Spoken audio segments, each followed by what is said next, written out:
Good morning, class. In today's video, we are going to learn about the different factors which are which affect the location of an industry.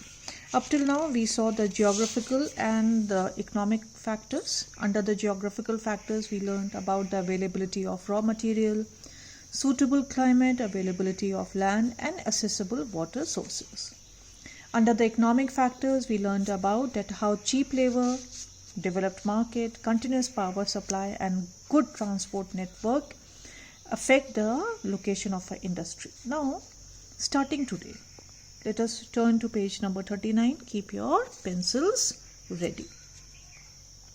Along with the natural and human factors, industrial setup and its profitability depend upon the management and policy of the country or state where the industries are located.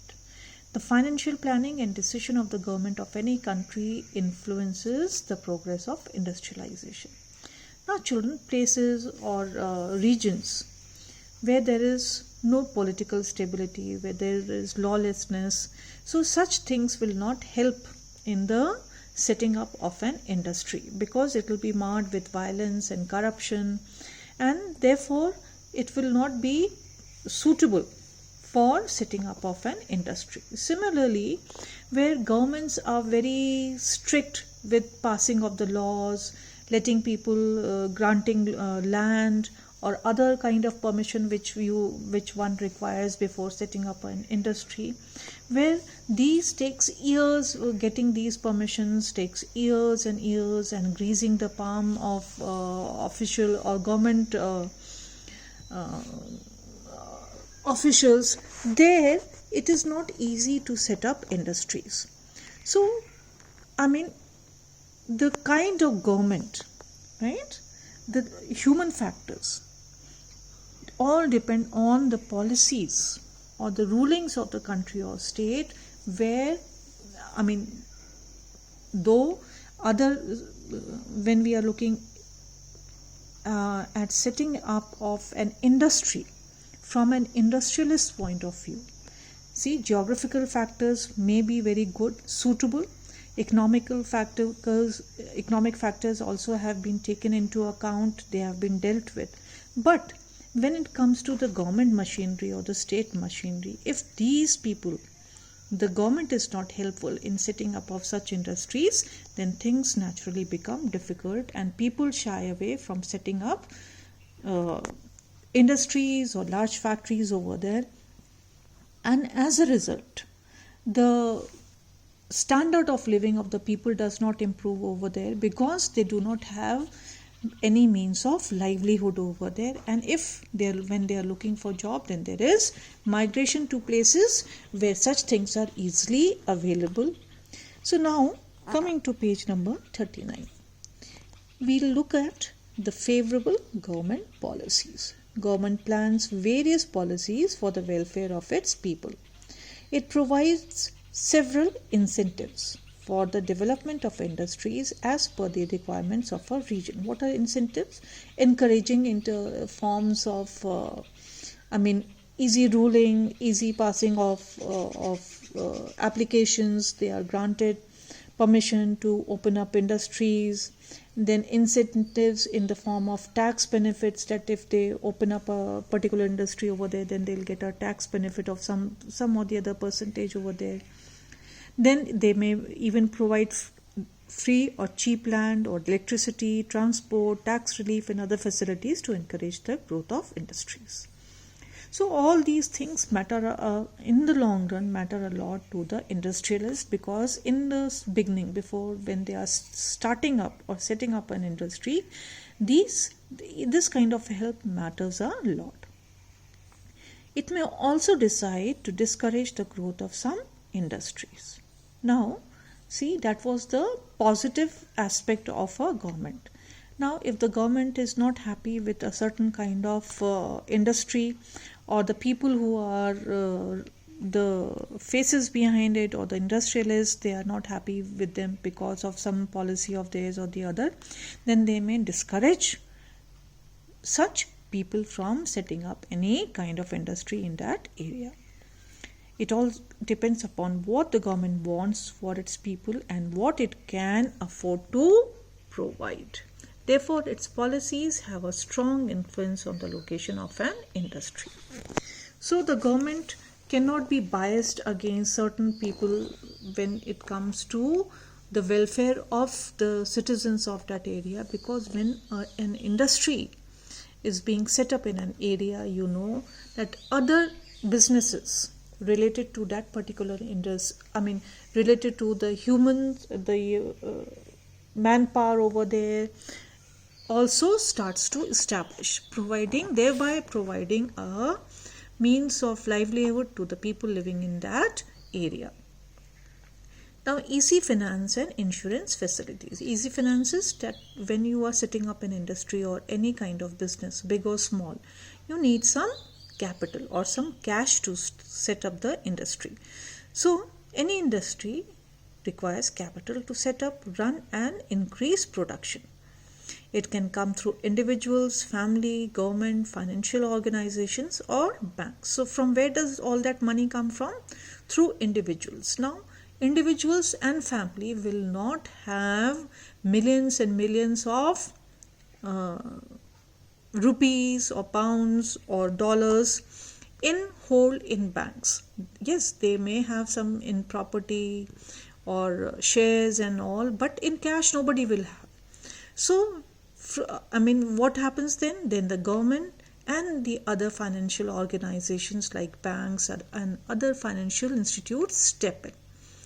So, this factor also plays a vital role for the development of industries. Insurance means guarantee or safeguards against loss.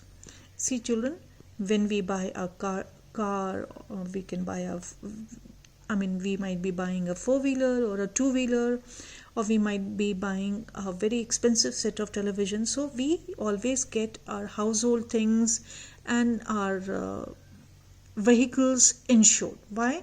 So in case of loss or theft or some kind of disrepair, these can be easily replaced. So our money is insured. This is a big attraction for any industry. If there is no worry of loss, industries start growing. Now, major industries of the world. We will start looking at some of the major industries of the world.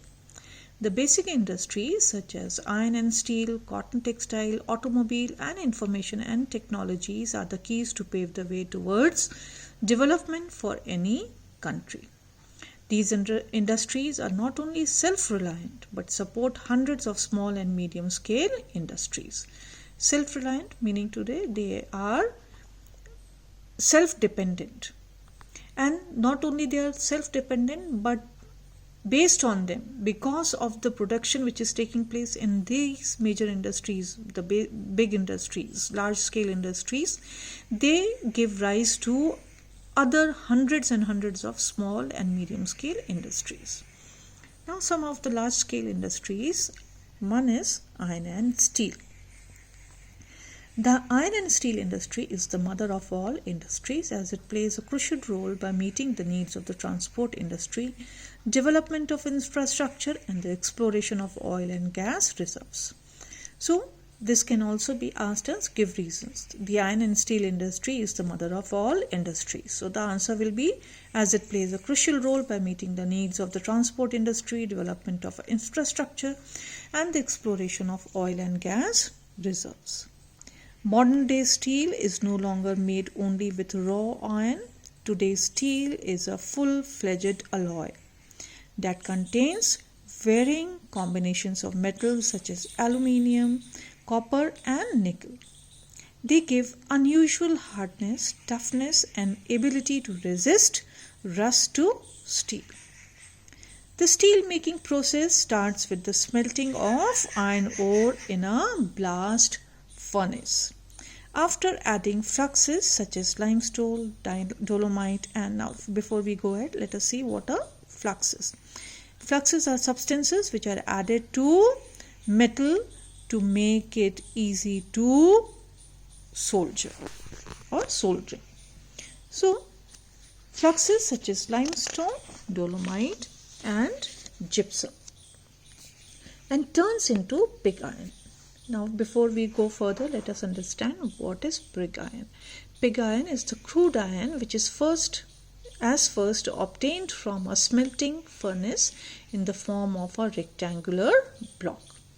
The pig iron is then flattened, shaped, cut and rolled into different molds of steel according to the industries, the requirement of the other small and medium scale industries. Now, the basic raw materials required for an iron and steel industry are iron ore, coal, manganese, limestone and lots of water. If we look at the quantity, the need for coal is the highest. Most of the raw materials used in steel plants are heavy and bulky. Therefore, to reduce the cost of transportation, the large-scale integrated steel plants are located near coal or iron ore mines. So, there are different processing units in these steel plants which are located near coal or iron ore mines. The major iron and steel producing regions of the world are China, Japan, India, USA and Russia. Now, let us quickly take up the cotton textile industry as well.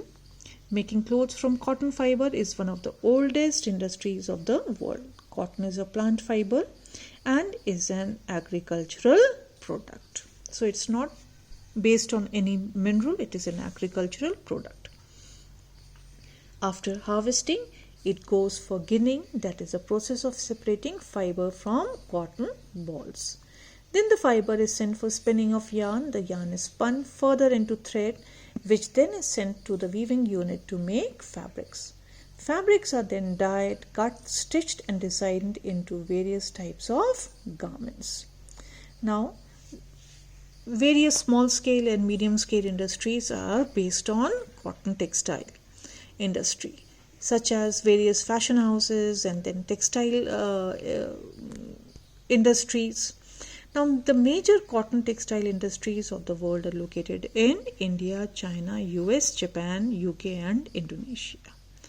For today, we will just do this much, and in the next class, we will take up the IT industry, sugar industries and so on and so forth. In the meantime, I want you to give a thorough study to whatever topics we took up today, all the topics that we took up today. Anything which you have not understood,